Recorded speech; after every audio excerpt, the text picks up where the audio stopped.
Alléluia, alléluia, shalom, shalom. Peuple de Dieu, soyez bénis dans le nom de Jésus-Christ. Toi qui me suis en ce moment, élu de Dieu, frères et sœurs dans le Seigneur, acclamons le Seigneur Jésus. Acclamons le Seigneur, acclamons le Seigneur, acclamons le roi des rois, acclamons l'Éternel des armées, le Tout-Puissant, l'admirable, le véritable. Oh Seigneur Jésus, sois acclamé ce matin. Alléluia, alléluia, alléluia. Il est bon, son amour est infini. Il est bon, son amour est infini. Il est bon, Jésus est bon. Il est bon, son amour est infini.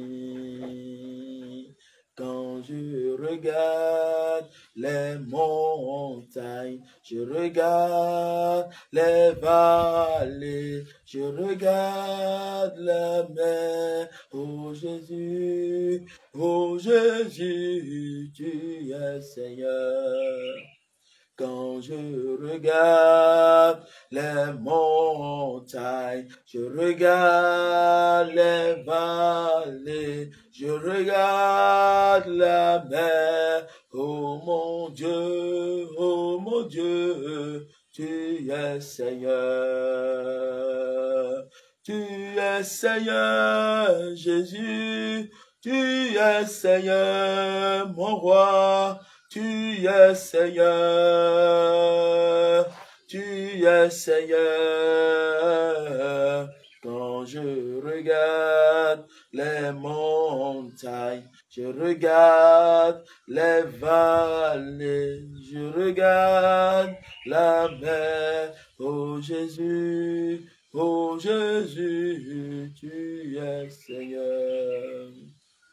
Il est sorti du tombeau, il est Seigneur, alléluia. Tout genou fléchira, toute langue confessera que Jésus est Seigneur, il est Seigneur. Jésus-Christ, alléluia, est Seigneur. Il est sorti du tombeau, il est Seigneur, Hosiana. Il guérit les cœurs brisés, il guérit les opprimés. Il est toujours capable de délivrer. Alléluia, peuple de Dieu. Soyez bénis une fois de plus dans vos maisons. Que le Seigneur Jésus-Christ soit avec vous.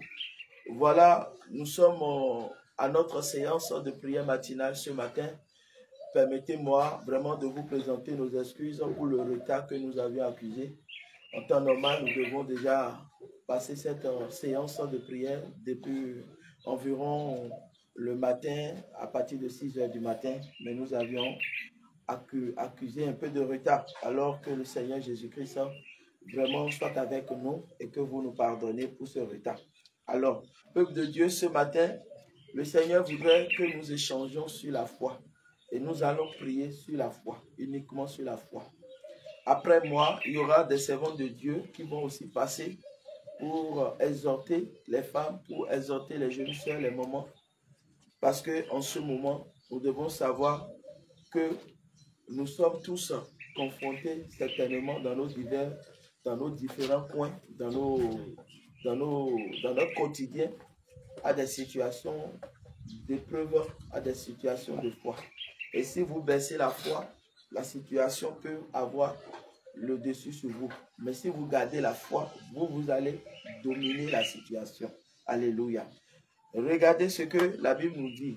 La Bible nous dit dans Romains chapitre 1, 15 à 17, il dit le juste vivra par la foi. Le juste vivra par la foi. Qui sont les justes aujourd'hui? C'est nous, c'est vous, c'est moi. Nous sommes les justes parce que nous avions accepté Christ et nous voulons marcher dans la justice de Dieu, dans la volonté de Dieu, dans la lumière. C'est pourquoi Dieu nous appelle en tant que justes. Et toi et moi, nous sommes le juste. Et la parole nous dit ce matin que le juste vivra par la foi. Donc si nous n'avions pas la foi, est-ce que nous pouvons réellement vivre notre vie chrétienne? Je ne crois pas. Notre vie chrétienne sera difficile pour certaines personnes. Parce qu'à un moment donné, lorsque vous n'aviez plus la foi, vous allez voir que les choses vont commencer par vous dominer. Qu'est-ce que j'appelle choses? Ce sont les problèmes. Les problèmes que vous aviez, les problèmes spirituels. Le blocage, c'est un problème spirituel. Le chômage, c'est un problème spirituel. La stérilité, c'est un problème spirituel. Le célibat, c'est un problème spirituel. Il y a tellement de problèmes spirituels que nous pouvons citer et que vous-même, vous allez vous retrouver dans ça. Il y a les montagnes. Les montagnes aussi sont des problèmes qui sont devant nous, mais qui ne se déplacent pas, qui ne veulent pas écouter. On a prié, on est passé d'homme de Dieu à homme de Dieu, on a passé de montagne en montagne, de camp de prière en camp de prière, mais finalement, rien n'a changé au fait. La situation est demeurée telle. Mais ce matin, nous allons vraiment nous exhorter sur un passage dont le Seigneur m'a donné l'inspiration depuis hier. Et le thème de notre requête de prière d'abord, c'est « Va, ta foi t'a sauvé. Va, ta foi t'a sauvé. » Jésus-Christ, dans la Bible, a utilisé plusieurs expressions pour parler. Quand il s'agissait de délivrer, de sauver des vies, le Seigneur utilisait une expression. C'est-à-dire que quand vous étudiez bien, vous allez voir que l'expression qu'il utilisait, c'était des expressions qu'il utilisait pour sortir les gens de leur situation, pour les faire déplacer de leur situation, pour les ramener d'un point A vers un point B. Regardez par exemple, quand il dit à l'homme aveugle d'aller au réservoir de Siloé, il dit, va au réservoir. Regardez, il dit, va ici aussi, va. Des fois, il dit, lève-toi. Des fois, il nous dit, ne crains rien. Il dit, si tu traverses les eaux ne te submergeront point. Donc, les épreuves doivent venir, les difficultés doivent venir, les échecs doivent venir, les blocages doivent venir, la stérilité doit venir. Mais tout ça, c'est pour la gloire de Dieu. C'est pour la seule gloire de Dieu. Parce que Dieu, lui, il a la solution à tous nos problèmes. Alors ce matin, j'aimerais dire à un élu de Dieu, toi qui me suis, à un frère, à une sœur, à un serviteur de Dieu, à une servante de Dieu. L'Éternel nous dit, va. Et là où Dieu te dit, va, c'est qu'il y a de l'assurance. C'est qu'il est en train de t'apaiser. C'est qu'il est en train de te mettre en sécurité. Et c'est de la même manière que le Seigneur nous met tous en sécurité ce matin en nous disant, va. Va, parce que Dieu dit de va. Va, parce que ce n'est pas un homme qui a dit de va. Parce que l'homme qui te dit va, l'homme peut te dire reviens. Mais lui, l'Éternel te dit va. Alors, si tu vas, c'est pour que tu pars pour avoir la guérison. C'est pour que tu pars pour être sauvé. Alléluia. Mais comment tu pourras être sauvé? C'est par ta foi. Si Jésus n'avait pas trouvé la foi en cet homme à qui il s'adressait, à qui il parlait, je pense qu'il n'allait pas lui dire, va, ta foi t'a sauvé. Alors ce matin, le Seigneur a besoin de notre foi pour opérer dans la vie de chacun de nous. On a parfois des problèmes, des situations, et on se dit que cette situation est venue pour nous exterminer. On a des situations et parfois on se dit que dans cette situation, puisqu'on n'a pas trouvé de secours, on n'a pas trouvé des hommes venus à nos côtés, on n'a pas trouvé quelqu'un qui est venu peut-être nous soutenir dans nos moments de faiblesse, dans nos moments de difficulté, on se dit que bon voilà, tout le monde nous a abandonnés. Mais Dieu, lui, dans son plan, dans son amour, nous ne savons pas ce qu'il aimerait faire pour nous. Ce qu'il voudrait le plus, c'est que nous gardons la foi. Et si tu n'as pas la foi, tu ne pourras pas vraiment marcher avec Dieu, expérimenter Dieu. C'est la foi qui marche avec Dieu. Même si je prie, je dis, Seigneur, donne-moi ci. Seigneur, je veux un enfant. Seigneur, je veux ci. Même dans la Bible, Anne a utilisé la foi. La foi de ne pas écouter ce que disait sa coépouse. La foi d'aller vers le Seigneur pour avoir la solution.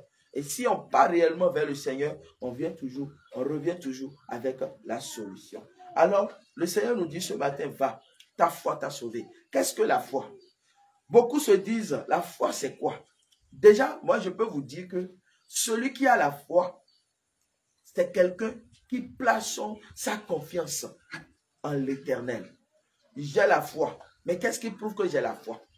Celui qui a la foi ne le dit pas, mais il pose les actes. Ce sont les actes qui convainquent. Ce sont les actes qui montrent que telle personne, il est un homme de foi. Si Daniel n'avait pas la foi, Daniel n'allait pas sortir de la fosse lion. Alléluia.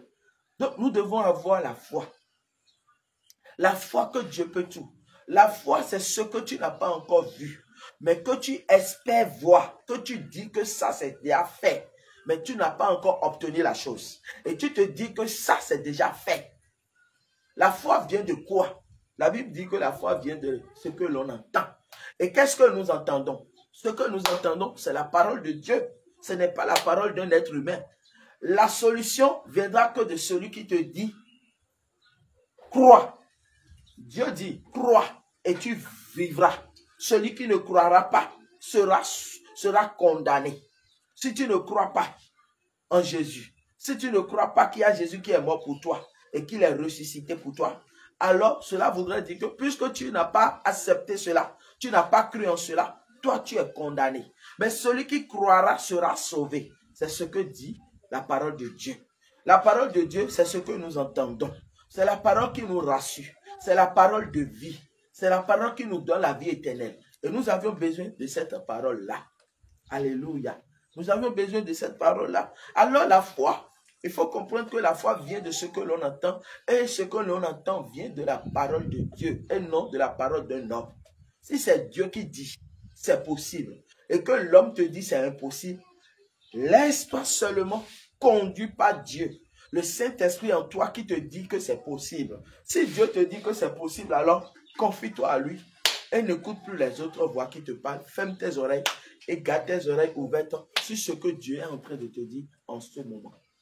Vous êtes peut-être dans une maladie et cette maladie est en train de vous ronger.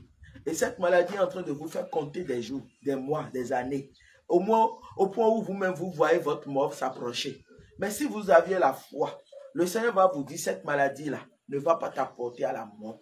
Mais cette maladie vient pour te donner la vie. Et par la foi, toi-même tu vivras. Tu vas expérimenter la gloire, la puissance de Dieu. Alléluia. Donc, sans tarder, nous allons prendre le livre de Marc chapitre 10. Marc chapitre 10, puisque c'est le verset dont il s'agit. Marc chapitre 10, à partir du verset 52. Marc chapitre 10, verset 52 au verset 53. Mais avant que nous ne lisions cela, nous allons monter un peu en haut pour commencer à partir du verset 46. Marc chapitre 10. C'est le verset, le passage que nous connaissons toujours, l'histoire de Bartimée. Nous connaissons tous l'histoire de Bartimée, que Bartimée était un aveugle. Alors, ils arrivaient à Jéricho lorsque Jésus en sortit avec ses disciples et une assez grande foule, le fils de Timée, Bartimée, mendiant aveugle, était assis au bord du chemin.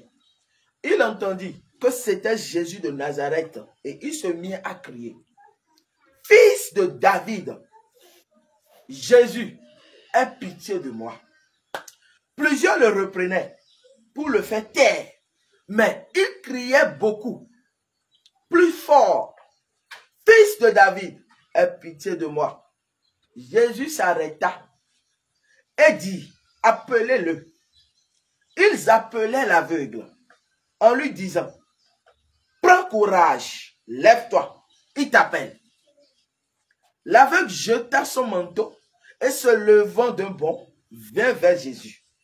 Jésus prenant la parole lui dit, « Que veux-tu que je te fasse? » Point d'interrogation. « Rabouni, lui répondit l'aveugle, « Que je recouvre la vue. » Que je recouvre la vue. Et Jésus lui dit, « Va, ta foi t'a sauvé. » Jésus lui dit, « Va, ta foi t'a sauvé. » Aussitôt, il recouvra la vue et suivit Jésus dans le chemin. Gloire à Jésus, gloire au Seigneur, gloire à l'Éternel, gloire au médecin des médecins, celui qui guérit les cas impossibles, les cas compliqués. Oui, c'est lui. Les cas impossibles, c'est lui. Alléluia. Donc, nous voyons que Bartimée a posé un acte de foi. Bartimée n'est pas allé s'asseoir pour dire que pour lui est terminé comme ça. Puisqu'il est venu aveugle, il va mourir aveugle. Non, Bartimée n'a jamais fait ça. La Bible n'a pas dit qu'il a fait ça. Donc toi, tu ne peux pas inventer que c'est ce que Bartimée a fait ça. Bartimée a posé un acte de foi. Si tu as la foi ne se lit pas, la foi se démontre. Tu ne peux pas dire à quelqu'un que tu as la foi et que la personne va te croire. Parce que celui qui a la foi ne l'écrit pas sur lui-même, sur son front qu'il a la foi. Mais ce sont les comportements, les actes que nous posons qui reflètent, qui fait de nous un homme de foi. Alléluia. Et dans la Bible, on peut citer beaucoup. Regardez Abraham, qui est un homme de foi. Alléluia. Donc, nous devons garder la foi. Parce que c'est la foi qui marche avec Dieu. La foi pour les promesses que Dieu a faites pour toi. Si tu n'as pas la foi, tu vas voir que la promesse tarde. À un moment donné, tu vas quitter le chemin du Seigneur. Parce que tu vois que tout ce que Dieu t'a promis, tu n'es pas en train de l'obtenir comme tu le désires. Effectivement, c'est la foi. Dans tous ces moments, Dieu aussi te brise. Dieu aussi te forme pour que tu sois patient. Toi qui manques de patience. Oui. Parce que ça fait partie du fruit de l'esprit. Alors, lorsqu'il est arrivé à Jéricho, Jésus était avec ses disciples et il y avait une foule, comme d'habitude. Il n'y a nulle part où Jésus va apparaître et qu'il n'y aura pas de foule. Et dans ces foules, qu'est-ce qu'il y avait? Il n'y avait que des malades, les gens qui cherchaient guérison, les gens qui avaient des problèmes, les gens qui avaient des difficultés et qui voulaient que Jésus puisse intervenir dans leur cas. Tout comme aujourd'hui, quand vous entendez parler d'un homme de Dieu qui vient pour un programme de prière, de croisade, d'évangélisation, oh, tout le monde se déchaîne. On veut aller pour obtenir sa guérison. On veut aller pour obtenir sa délivrance. C'est la même chose. L'église aujourd'hui, si l'église est peuplée, c'est parce que beaucoup viennent pour chercher leur délivrance. Beaucoup viennent pour chercher leur miracle. Beaucoup viennent pour chercher leur guérison. Alors, en ce temps, la foule était toujours aux alentours. Il entendit que c'était Jésus de Nazareth. Il se mit à crier. Bien-aimé, il a entendu que Jésus est venu dans la ville où il est. Et il s'est mis à crier. Mon frère, ma soeur, cela doit nous apprendre, nous enseigner ce matin que tout ce que nous traversons, nous devons crier à Dieu. Nous devons appeler Dieu. Crier, c'est appeler. Mais appeler comment? Puisque Dieu, lui, n'a pas un numéro de téléphone sur lequel tu vas l'appeler. Mais appeler Dieu ici, c'est de prier Dieu. C'est d'évoquer Dieu. C'est de chanter Dieu. C'est de l'adorer de tout ton cœur. Et en le faisant, tes cris doivent le parvenir. Et quand tes cris lui parviennent en ce moment, lui, il doit pouvoir agir en retour. Parce qu'il n'est pas un Dieu sourd, il n'est pas muet, il entend. Je dis bien, notre Dieu, il entend, il voit, il connaît, il sait tout. Alléluia. Donc, en ce moment, Bartimée a crié. Il dit, fils de David, Jésus, aie pitié de moi. Si Bartimée a osé crier, c'est parce qu'il sait que Jésus a la capacité, a la solution de lui donner des solutions pour que ces problèmes disparaissent. Celui qui est mendiant n'est pas seulement mendiant, parce que la mendicité va entraîner beaucoup d'autres choses. Celui qui est mendiant, il est aveugle. Dans sa mendicité, il ne va plus travailler. Il sera là, en train de quémander, en train de demander aux gens, donnez-moi à manger. Il va tendre la main aux gens. Est-ce que c'est de sa propre volonté qu'il se retrouve dans cette situation? Parce que la maladie va le maintenir sur place. Il ne pourra plus aller, il ne pourra plus venir. Certainement, c'est quelqu'un qui doit l'orienter le chemin pour qu'il aille s'asseoir quelque part, pour mendier. Et quand il termine, il faut qu'il attende encore quelqu'un pour le déplacer de là, pour qu'il rentre là où il doit rentrer, pour se mettre à l'abri. Alléluia.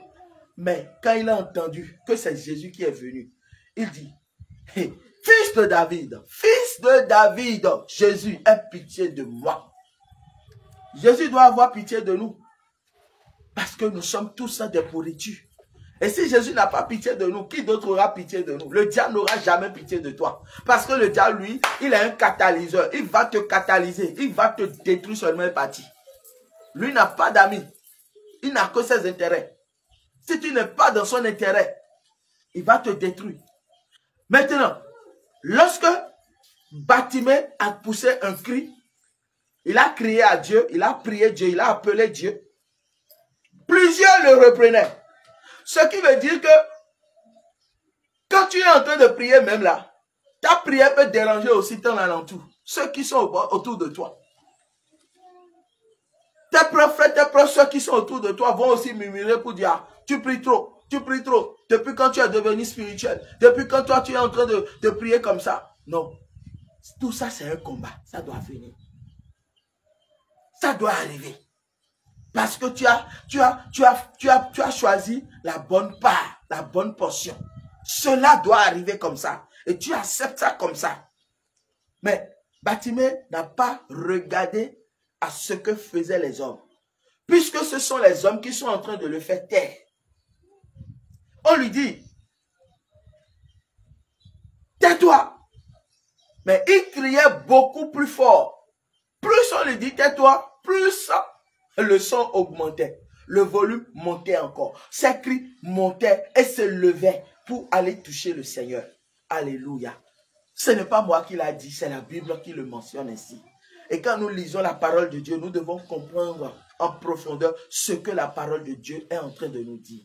Cela sous-entend que lorsque je suis dans une situation et que je prie à Dieu, tant que Dieu n'a pas encore accordé la solution, je continue de crier. Je continue de crier jusqu'à ce que mes cris lui parviennent. Et quand la situation est débloquée, en ce moment, je sais que j'ai la victoire en main. Et je dis gloire à Dieu. Mon Seigneur m'a libéré. Alléluia. C'est ça la vie de chrétien. Mais aujourd'hui, chrétiens que nous sommes là, nous prions une fois seulement. Et quand nous voyons qu'il n'y a pas un exaucement, il n'y a pas un signe, alors on baisse les bras dans la prière. On ne prie plus. C'est grave. En ce moment, le problème va venir s'installer et va prendre place. Ça va vautrer. Ça va prendre place. Parce que tu as prié une seule fois et tu es allé te reposer. Bartimée a crié, il a encore crié. Et quand il criait, il y a quelque chose qu'il a dit. Il dit, fils de David, comment a-t-il fait pour comprendre que Jésus est sorti de la lignée de David? Comment il a eu ce secret? Il a utilisé le mot qu'il fallait. Il a touché le cœur du Seigneur. Nous-mêmes, lorsque nous sommes devant Dieu et que nous sommes en train de prier Dieu, nous devons avoir les mots qu'il faut. Nous devons aller jusqu'à toucher le cœur du Seigneur. Chacun a un nom qu'il donne à Dieu. Si bien que Dieu a un seul nom qui est Jésus. Et que nous savons que Jésus est Dieu. Chacun a une manière de qualifier Dieu. Parce que Dieu s'est révélé à chacun de nous. Dans l'Ancien Testament, quand Dieu se révélait aux gens, aussitôt, les gens mettaient quoi? Un autel. C'est comme ce que nous avions aujourd'hui, les monuments, les places publiques. Où on met quelque chose là, un événement pour mettre en souvenir. On dit ici c'est la place des martyrs, c'est en mémoire de ceux qui ont fait ci. Et l'histoire est maintenue comme ça. Dans la Bible, c'était la même chose qui se passait. Lorsque Dieu se révélait, en même temps, quelqu'un, il se lève, il bâtit un autel. À Jacob, il s'est révélé. Bethel, il a bâti un autel. Et chacun bâtit un autel pour l'Éternel. Parce que là, l'Éternel les a secourus. Abraham, sur le mont Moria, a bâti un autel pour l'Éternel lorsqu'il allait sacrifier Isaac. Oui, chacun bâtit un autel parce que c'est là que Dieu s'est révélé à lui. Mais toi, aujourd'hui, dans ta maladie, dans ta souffrance, dans ton célibat prolongé, toi, tu ne savais plus que tu allais te marier un jour. Mais aujourd'hui, le Seigneur veut t'honorer. Le Seigneur te donne un mari et tu es contente. Qu'est-ce que tu peux faire pour lui? Alors, tu as les mots qu'il faut pour toucher le cœur de ton Dieu. Parce que personne ne sait le nombre de jours que tu as pris pour veiller et prier dans la nuit. Personne ne connaît le nombre de jeûnes que tu as observé pour que Dieu puisse te sortir de cette situation-là. Mais ils ont vu que, les choses ont changé pour la sœur. Les choses ont changé dans la vie du frère. Les gens se disaient que tu allais mourir dans ton célibat. Tu n'auras pas de mari, tu n'auras pas de femme, tu n'auras ni d'enfant. Qui aurait cru? Qui aurait cru? Mais les gens ne savent pas que toi, dans le secret, tu as beaucoup prié. Tu as crié à Dieu pour que Dieu puisse te restaurer. Alors, chrétien, chrétienne, le Seigneur te parle ce matin. Crions à l'Éternel. Aimons crier à l'Éternel. Ne parlons pas beaucoup. Parlons peu, mais crions. Prions beaucoup. C'est ça qui est la solution. Bartimée a trouvé la solution. C'est pourquoi il n'a pas cessé de crier à Jésus en disant, fils de David, aie pitié de moi. Si toi-même tu vas devant Dieu et que tu as les mots qu'il faut, le Seigneur va te regarder. Il va agir dans ta vie. Alléluia. Alors Jésus s'est arrêté et dit, appelez-le. Ils appelaient l'aveugle en lui disant, prends courage, prends courage, prends courage. Lève-toi, lève-toi, il t'appelle. Vous voyez les mêmes expressions que Dieu a l'habitude d'utiliser pour parler. À Josué, il dit, Josué, fortifie-toi, prends courage. Il dit, nul ne tiendra devant toi tant que tu vivras. Et Jésus utilise ces expressions. Dans le livre d'Ésaïe, vous allez voir, il a utilisé aussi ces expressions. Ne crains rien, car je suis avec toi. Hein, tu traverseras les eaux ne te submergeront point. Hein, ils te feront la guerre, mais ils ne te vaincront jamais. Que 1000 tombent à tes côtés, 10 000 à ta droite, tu ne seras jamais à terre. Et tout ça, c'est des paroles de foi, des paroles de foi, des paroles de fortification. Alléluia, bien-aimé. Tu as besoin de comprendre le langage de ton Dieu pour que tu puisses avancer. Parce que tu es resté longtemps assis dans la même situation. C'est pourquoi il dit lève-toi, lève-toi, lève-toi, car ta lumière arrive. Lève-toi, sois éclairé. C'est l'Éternel qui l'a dit. Ce n'est pas venant d'un homme. Et ce que sa bouche a dit, il le fait toujours. Il accomplit toujours. Alors, ils ont dit, voilà, il t'appelle, Rabouni. L'aveugle jeta son manteau et se leva d'un bond. Et il vient vers Jésus. Jésus prenant la parole lui dit, que veux-tu que je te fasse? Point d'interrogation. Alors, mon frère, ma soeur, le Seigneur te pose aussi la question. Que veux-tu que Jésus te fasse en ce jour? En ce jour, le Seigneur nous donne ce thème. En ce jour, le Seigneur nous inspire par ce thème. Va, ta foi t'a sauvé. Que veux-tu que le Seigneur te donne? Que veux-tu que le Seigneur te fasse? Tu es malade, tu as besoin d'être guéri. Celui qui est malade a besoin d'être guéri. Oh, tu es dans le célibat. Qu'est-ce que tu veux? Que le Seigneur te restaure pour que tu aies ton mari ou que tu aies ta femme. Ok, tu es dans le chômage. Tu veux que le Seigneur te donne un travail. Tu dois avoir une seule chose à dire au Seigneur pour que les autres choses viennent. Ce n'est pas de dire, Seigneur, je veux mari, je veux enfant, je veux voiture, je veux maison, je veux ci. Non. Mais une seule chose qui va attirer le reste. Alors, Bartimée va dire au Seigneur Jésus, Rabouni, qui veut dire docteur. Lui répondit l'aveugle, que je recouvre la vue. Si je peux recouvrir la vue, cela me suffit largement. Parce que si j'ai la vue, j'irai travailler. Si j'ai la vue, je vais me déplacer. Je serai libre de mes mouvements. Seulement donne-moi la vue. Et moi, je serai comme tous les autres hommes. Parce que quand je vois les autres hommes marcher, moi-même, je veux marcher comme eux. Quand je vois les autres hommes aller revenir, moi-même, je vais aller revenir. Alors, il a demandé une chose à Dieu. Seigneur, que je recouvre la vue. Toi, ta stérilité. Oui, les gens t'ont surnommé la stérile. Les gens sont en train de se moquer de toi. Tout comme Anne. On dit, non, toi, tu as déjà avorté dans ta vie. Au point où Dieu t'a frappé. Oh, tu ne peux plus avoir d'enfant. Dis-leur que ton Dieu n'a pas encore dit le dernier mot. Et si ton Dieu n'a pas encore dit le dernier mot ce matin, le Seigneur est en train de te demander, que veux-tu que je fasse pour toi, ma fille, mon fils? Oui, tu n'es pas encore marié, tu te soucies, ton âge avance, d'accord. Les gens disent que toi, tu n'auras plus de femmes parce que tu t'es beaucoup vagabondé, d'accord. Mais dis-leur que ton Dieu n'a pas encore dit son dernier mot. Qui tu es, quoi qu'en soit ce que tu vis en ce moment, le Seigneur me dit de te dire qu'il n'a pas encore dit son dernier mot. Alors, Bartimée, il a eu sa réponse et Jésus va lui dire, va, va Bartimée, ta foi t'a sauvé. Alléluia. Jésus ne parle pas beaucoup, c'est la foi. C'est la foi qui opère avec lui. C'est la foi qui marche avec lui. Et ceux qui ont la foi marchent avec le Seigneur. Alléluia. Et rien ne peut les ébranler. Alléluia. Alors, aussitôt, il recouvra la vue et suivit Jésus dans le chemin. Il n'a pas suivi le monde, hein, il a suivi Jésus. Ça veut dire que Jésus a fait de lui désormais un disciple. Et il doit le suivre pour aussi annoncer l'évangile, témoigner de ce que Jésus a fait pour lui. Alléluia. Cela ne fait qu'agrandir la moisson. Alors, nous aussi en ce moment, toi qui es à l'église, tu es déjà pour Jésus. Tu es déjà à la maison. Oui. Mais qu'est-ce qui ne marche pas dans ta vie? Les gens se moquent de toi. Est-ce que ton Dieu est réel? Est-ce que ton Dieu est vrai? Depuis que tu as accepté le message de la Sainte Doctrine, depuis que tu as accepté le message du dépouillement, oh, c'est toi qui es ici. Mais toi, tu n'as jamais de mari. Tu n'as jamais eu de situation qui change. Rien ne change. Mais tu nous parles de Jésus. Tu nous parles de Dieu. Mais toi, mais tu n'as pas de témoignage. Voilà ce que ta vie est en train de ressembler aujourd'hui. Et toi-même, ça te fait honte. Quand tu te regardes, tu te dis, oh, est-ce que je dois abandonner la foi? Est-ce que je ne vais pas aller me chercher? Est-ce que je ne vais pas retourner dans le monde? Je vais te dire ce matin, ne fais pas ça. Ne retourne pas dans le monde. Le monde là, ça va encore empirer, aggraver ta situation. Reste là où tu es. Je te dis, reste là où tu es. Attends ton Dieu. Attends ton Dieu. Sois patient. Sois patiente. Attends le Seigneur. Lorsque ton heure va sonner, le Seigneur viendra pour agir. Sinon, si l'heure ne sonne pas, tu ne peux pas le forcer la main. Si ton heure sonne, il viendra agir. Bartimée, certainement, il a entendu longtemps. Et le jour, son heure a sonné, c'est le jour là, Jésus a été de passage sur le même territoire que lui. Alléluia. Si ton heure sonne, tu seras tranquille chez toi.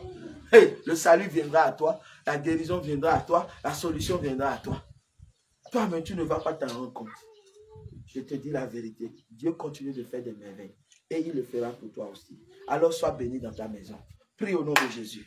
Remercie le Seigneur ce matin pour ce message qu'il vient de te donner. Parce que je sais qu'en ce moment, tu es en train de perdre la foi. Mais le Seigneur me dit de te dire, reporte, c'est-à-dire reprends encore ta marche. Reprends encore ta marche. Que rien ne vienne pour t'ébranler. Je te dis, la situation que tu vois, c'est passager. Il n'y a pas une situation sur cette terre qui n'aura pas de fin. Cette situation a déjà eu sa fin maintenant au nom de Jésus. Parce que la parole est descendue. Or que nous savons que la foi vient de ce que l'on entend. Et cette parole que tu reçois ce matin dans ton âme, dans ton esprit, te dit que la situation a pris fin déjà. Alors crois seulement et commence par dire merci à Dieu. Commence par dire merci au Seigneur. Commence par dire merci au Seigneur Jésus. Commence par dire merci au Seigneur. Commence par le lever. Commence par le lever. Commence par l'acclamer. Commence par lui dire merci. Dis-lui merci pour tout. Merci pour son amour. Merci pour sa bonté, pour sa fidélité. Merci pour tout ce qu'il est en train de faire pour toi. Merci pour tout ce qu'il est en train de faire autour de toi. Remercie le Seigneur. Les gens sont en train de mourir accidentellement. Les gens sont en train de mourir très jeunes, précocement. Mais toi, tu es encore en vie. Remercie le Seigneur.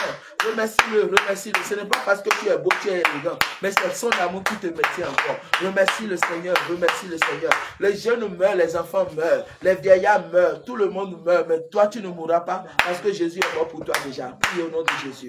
Oh, prie. Au nom de Jésus, nous avions prié. La Bible nous dit que le juste vivra par la foi. Et toi et moi, nous sommes justes parce que nous avions été justifiés, rachetés par le sang de Jésus. Alors, si tu as la foi ce matin, tu vas commencer par prier. Tu vas dire, Saint-Esprit, revers-moi d'un manteau de foi. Le manteau de foi, tu as besoin de le porter. Parce que nous qui sommes chrétiens, nous sommes porteurs de lumière. Et si le monde des ténèbres nous voit, et que le monde des ténèbres qui nous voit ne prend pas du recul, cela voudrait dire que nous n'avions pas un feu en nous. Et tous ceux qui ont un feu en eux ont une semence du Saint-Esprit en eux. C'est-à-dire, ils ont un manteau selon lequel le Seigneur assure leur protection. Et ce manteau, tu l'as, moi-même je l'ai. C'est pourquoi spirituellement, les gens te voient, mais ils voient Jésus en toi. Je vais te raconter un petit témoignage. Il y avait une dame qui venait nous visiter une fois. Et une fois, la maman est venue, elle nous a dit, ah, quand on nous voit tous dans la famille là, nous sommes djaga-djaga. C'est-à-dire, nous sommes élégants, nous sommes costauds. Nous, on n'a pas compris son langage. Parce que dans le temps, il y avait eu un problème où on avait eu à l'église des révélations que le fils de la maman qui est malade et qui souffrait d'un cancer de gorge et que la mort voulait vraiment l'emporter parce qu'il est mort finalement, c'était sa maman qui était à l'origine de cette maladie. Et c'est là qu'on a reçu en révélation par les signes que effectivement la maman avait la sorcellerie. Et par la sorcellerie, elle est en train de perturber la vie de son enfant. L'unique enfant qu'elle a. Et par la suite, cette maman est venue nous voir pour nous rendre visite. Et c'est comme ça, le jour elle nous a vus. Elle dit, ah, nous, quand on nous voit, nous sommes djaga-djaga. Djaga-djaga, c'est une expression de dire que nous sommes costauds, nous sommes solides, quoi. Hein? Donc, nous, on n'a pas compris son langage. Mais après, le Saint-Esprit nous a interprété le langage et on a compris que le peu de mots qu'elle sortait voulait dire beaucoup de choses. Je vous dis la vérité, quand elle vient pour rentrer chez nous, elle-même là, elle tremble avant de rentrer chez nous. C'est ça le chrétien. Quand tu as le feu en toi, n'importe qui ne peut pas rentrer chez toi. Je dis la vérité. Ça doit arriver à un moment où les personnes même vont venir pour te dire, bon, maintenant là, on veut se confesser à toi. On veut abandonner cette œuvre, on veut accepter Jésus. Alléluia. C'est pourquoi nous sommes là. Alors, ce matin, tu vas prier ce matin et demander à Dieu que le manteau de la foi te soit donné. Que tu revers encore ce manteau parce que tu en as besoin. Ça fait partie des armures spirituelles dont tu as besoin pour marcher dans ta vie chrétienne. Prie au nom de Jésus. Demande au Seigneur. Le Saint-Esprit va te donner. Il est là pour donner. Donc, demande au Saint-Esprit avec un cœur sincère. Il va te le donner et tu verras en esprit que les anges de l'Éternel sont en train de te revêtir de ce manteau-là. Et désormais, toi, tu marches dans la foi. Désormais, toi, tu seras un homme de foi. Même si on te dit de passer dans la mer, tu vas passer dans la mer. Oui, parce que tu as la foi que rien ne va t'arriver. Alors prie, prie, prie, prie, prie, prie, prie, prie, prie, prie, prie, prie, prie, prie. Prie dans le nom de Jésus. Demande à Dieu de te revêtir de ce manteau. Le manteau de foi. Abraham avait ce manteau, c'est pourquoi Dieu l'a qualifié. Oui, Dieu l'a qualifié. Il est ami de Dieu, ami de l'Éternel, ami de Jésus. Oui, il est son ami parce qu'il a la foi, il lui obéissait. Il le respectait.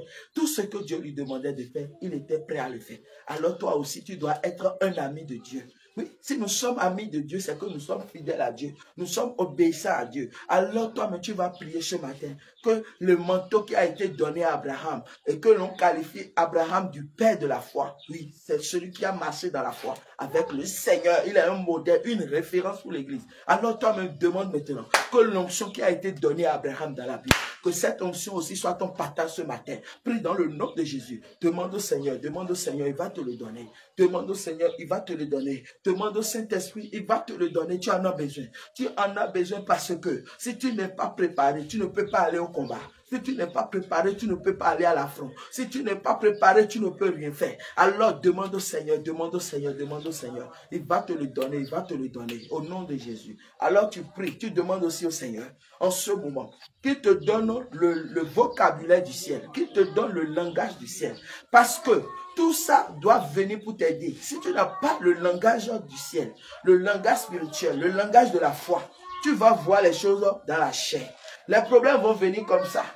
Les problèmes vont te dépasser selon leur hauteur. Mais si toi, tu regardes les problèmes, tu vas te trouver petit devant les problèmes. Alors que toi-même, personnellement, tu es costaud, tu es géant. Alors, il faut que désormais, quand tu vois les problèmes, que tu vois la solution. Quand tu vois les problèmes, que tu vois Jésus. Alors, prie au nom de Jésus. Demande à Dieu de te donner maintenant le vocabulaire du ciel, de te donner le langage du ciel, parce que tu en as besoin. Tu as beaucoup parlé. Maintenant, il faut que tu agisses. Prie au nom de Jésus. Demande au Seigneur de te donner la foi face à cette situation. Peut-être que tu es endetté. Le Saint-Esprit me dit, toi qui es endetté. Tu es endetté en ce moment et la police te recherche. Tu es endetté en ce moment et les gens sont en train de faire fouille. Les gens sont en train de te chercher. Ils sont en train de te localiser. Oui, aie la foi. Jésus va payer cette dette à ta place. Alors prie, prie, prie, prie, prie, prie, prie, prie, prie, prie, prie, prie, prie, prie, prie. Prie au nom de Jésus. Prie au nom de Jésus. Peut-être que tu es en conflit avec quelqu'un. Et cette personne est en train de pouvoir détruire ta vie, de pouvoir anéantir ta vie. Oui. Prends autorité ce matin. Prie.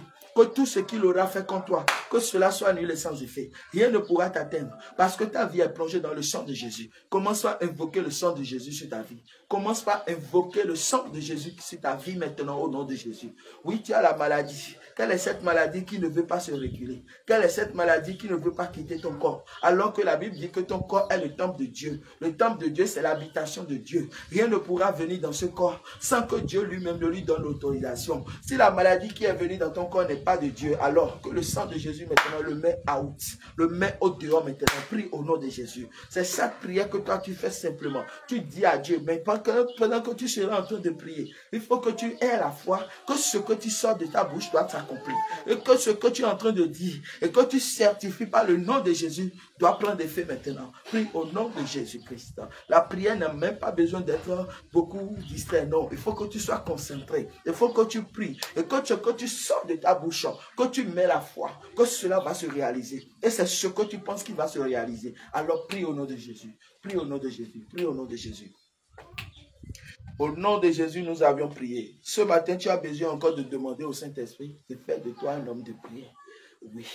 Le Seigneur, il aime qu'on prie. Je te dis la vérité. La manière dont nous aimons boire de l'eau, la manière dont nous buvons de l'eau, qui parmi nous ne boit pas de l'eau? Combien de fois tu bois de l'eau? Quelle quantité d'eau tu bois par jour? Tu dois pouvoir chiffrer cela. Si tu peux faire proportionnellement le nombre d'eau que tu prends par jour, c'est-à-dire équivaut au nombre de jours, au nombre d'heures de prière, au nombre de temps où tu passes dans la prière, tu vas voir que tu vas gagner beaucoup. Alors, tu vas vraiment prier ce matin, demander à Dieu de te donner une vie de prière parce que tu en as besoin. Non seulement tu as la foi, mais il faut que la prière soit. Et quand tu as la prière, tu pries avec foi. Et c'est en ce moment que la Bible te dit que si ta foi est comme un grain de sénévé, le grain de sénévé, c'est une petite chose, hein. Ce n'est pas une grande chose. Hein. Tout ce que Dieu te demande là, c'est juste la foi. Hein. La foi, hein, la petite chose que Dieu te demande, c'est la foi et lui va agir. Donc, si ta foi est comme un grain de sénévé, tu vas demander à la montagne de se déplacer. Elle va se déplacer. Tu vas dire, maladie, quitte mon chemin. La maladie va quitter ton chemin. Parce que toi aussi, Dieu t'a donné pouvoir et tu deviens petit Dieu. Et ce qui sort de ta bouche est comme un feu. Et cela doit agir. Alors, tu vas prier ce matin. Tu vas prier ce matin. Que Dieu te donne la vie de prière. La vie de prière. La vie de prière. Qu'il te donne la soif de prière. Pour que toi-même tu puisses prier. Oui, tu dois prier individuellement. Tu dois prier individuellement. Tu ne dois pas attendre forcément que l'on te soumet d'abord à un programme pour que tu pries. Non, tu dois aimer prier toi-même. Prie au nom de Jésus. Demande à Dieu de réallumer ta vie de prière.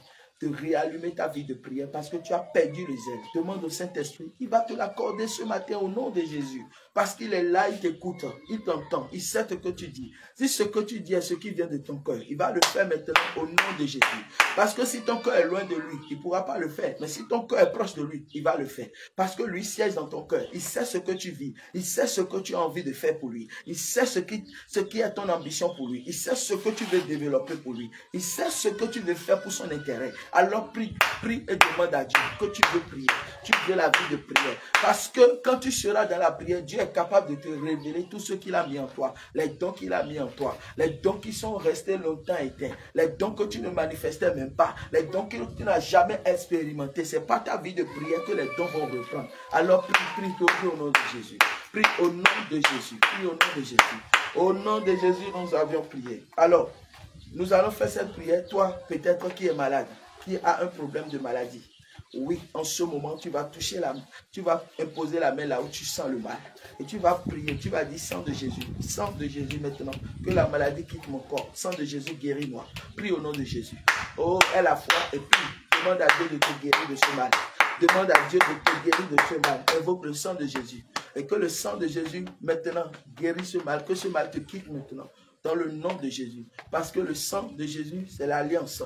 Le sang de Jésus porte le nom de Jésus. Il y a une puissance dans ce sang. Le sang de Jésus communique la vie. Maintenant, prie et demande à Dieu de te guérir. Demande au Seigneur de te guérir maintenant. Que son sang agisse maintenant. Que le mal sorte de toi au nom de Jésus-Christ de Nazareth. Alors, nous sommes presque à la fin de notre prière. Et tu vas faire encore cette prière. Peut-être que tu es dans une situation de chômage. Tu cherches du travail. Tu n'as pas encore trouvé du travail. Effectivement, tu en as besoin pour survivre. Alors, tu vas prier, tu vas dire, Seigneur Jésus, localise-moi ce matin et conduis mes pas vers l'endroit où j'irai pour que l'on puisse accepter mon dossier et qu'on puisse me donner du travail afin que je puisse travailler. Et que ce travail ne m'éloigne pas de toi, mais que ce travail permet que je puisse encore être plus en communion avec toi. Prie au nom de Jésus-Christ. Le Seigneur va te donner cet emploi que tu as besoin. Je prie même sur ton diplôme là où il est en ce moment. Que le sang de Jésus-Christ, maintenant, inonde le dossier. Que le dossier soit rempli, couvert du sang de Jésus. Que le dossier soit maintenant rempli de lumière. Et parmi tous les dossiers, que ton dossier apparaît en première position. Et que l'on puisse tirer ton dossier pour te dire, monsieur, vous aviez été maintenu et que ce poste vous est réservé. Au nom de Jésus-Christ, tu recevras cette bonne nouvelle. Je prie pour toi aussi. Toi qui es dans la stérilité, qui n'as pas encore d'enfant, oui, je te rassure que Dieu, il est un Dieu de promesses. Si Dieu t'a promis, tu en auras. Sois pas pressé, laisse-toi conduire par le Seigneur et tu verras que bientôt, tes larmes seront converties en joie. Et par le nom de Jésus, cela va arriver. Alors, on prie pour toi. Seigneur, ce que tu as opéré dans la vie de Anne, oui, en ce moment où elle s'était présentée devant toi pour prier, en versant ses larmes devant toi. Seigneur, cette femme, en ce moment, qui serait aussi dans ce problème, dans cette situation de stérilité, parce que depuis longtemps, elle s'est mariée, elle s'est retrouvée déjà dans le foyer depuis 10 ans et qu'elle n'a pas encore eu d'enfant. Oh Seigneur Jésus, le monde est en train de se moquer d'elle. La famille se moque d'elle, les proches se moquent d'elle. Tout le monde dit que cette femme, elle est quoi? Elle n'a rien, elle est venue, mais elle ne donne pas d'enfant. Elle est là seulement. Oh, qu'est-ce qu'elle est venue faire dans le foyer? Qu'elle sort du foyer. Elle est devenue un objet de scandale. Elle est devenue un objet de moquerie pour certains. Seigneur, ce matin, Seigneur, essuie ses larmes. Essuie les larmes d'une sœur qui est en train de gémir. Les cœurs d'une sœur qui est en train de pleurer dans le secret. Elle ne sait pas à qui se confier, mais elle ne compte que sur toi seule. Et elle espère ta promesse un jour s'accomplit. C'est pourquoi ce matin, je prie pour elle, Seigneur, que ta main la visite là où elle est, afin qu'elle rentre dans sa bénédiction, Seigneur Jésus. Toi qui te souviens de tout le monde, Seigneur, souviens-toi d'elle et fais d'elle un instrument de gloire. Que son témoignage, Seigneur, édifie, gagne des âmes pour toi. Que ça soit un témoignage de conversion. Au nom de Jésus-Christ, nous avions prié. Amen. Alors, nous sommes à la fin de ce moment de prière. Oui, je vais encore prier pour une catégorie de personnes, toutes celles qui sont dans le célibat prolongé, qui sont toujours en train de prier, Seigneur, donne-moi un mari. Seigneur, je veux être dans le mariage, je veux vraiment être dans le foyer. Seigneur, quoi qu'en soit les problèmes qui sont derrière celles-là, qui sont en train de les maintenir toujours dans le célibat. Oui, je prie que ta puissance descend pour les délivrer. Que ta puissance opère pour que ce matin, leurs âmes soient délivrées. Que leurs âmes sortent de ces prisons-là. Les prisons de famille dans lesquelles on les a déjà mis dans la cage. Parce que là-bas, personne ne doit mettre un enfant au monde. Personne ne doit vivre sous le toit d'un homme. Et c'est déjà un accord qui a été fait. Mais ce matin, le sang de Jésus rompt l'accord. Parce que toi, tu es un enfant de Dieu, tu es un élu de Dieu. Et pour toi, ne sera pas comme pour eux. Et le Seigneur te sort du lot. Le nom dans lequel ils t'ont enregistré. Parce qu'ils ont un registre familial dans lequel ton nom figure. En ce moment où je prie, le sang de Jésus retire-toi ton nom. Le sang de Jésus neutralise ton nom de leur liste. Et ton nom est sorti de leur registre. Maintenant, toi, tu es libéré au nom de Jésus-Christ. Et l'Éternel va te faire croiser le chemin de celui ou celle qui t'est destiné. Et toi-même, tu viendras pour témoigner de la gloire de Dieu au nom de Jésus-Christ. Oui, si tu peux croire, tu verras. Si tu as la foi, tu verras. Donc, l'essentiel, c'est que Dieu veut que tu aies la foi. Alors prie, demande à Dieu de te donner la foi qu'il faut, la foi inébranlable, afin que tu puisses marcher avec lui dans la foi, au nom de Jésus-Christ. Amen. Alors, nous sommes en train de terminer la séance de prière de ce matin. Vraiment, peuple de Dieu, soyez bénis abondamment dans vos maisons. Je vais prier pour vous recommander en plein nom du Seigneur. Seigneur, éternel, mon Dieu, mon roi, je te rends infiniment grâce, je te dis merci. Merci pour tout parce que tu as veillé sur chacun. Merci parce que tu as veillé et protégé la vie de chacun. Voilà cette journée qui vient de commencer. Je remets la journée de tous mes frères et sœurs en tes mains et je prie, Seigneur Jésus, que tu les accompagnes. Que tout ce qu'ils auront à faire cette journée, Seigneur, soit couronné de succès. Seigneur, je te prie devant chacun, Seigneur Jésus. Oh, Papa, que tes anges campent autour d'eux, Seigneur. Que rien ne leur arrive en mal. Que tout projet de malheur contre quelqu'un soit nul sans effet. Mais que tes projets de bonheur les accompagnent. Seigneur, restaure-les et fais des grands choses dans leur vie. Afin qu'eux aussi partent et qu'ils sortent de la situation et reviennent pour témoigner. Au nom de Jésus-Christ, nous avions prié. Amen. Alors, élus de Dieu, soyez bénis. Shalom, shalom, shalom. Shalom, shalom.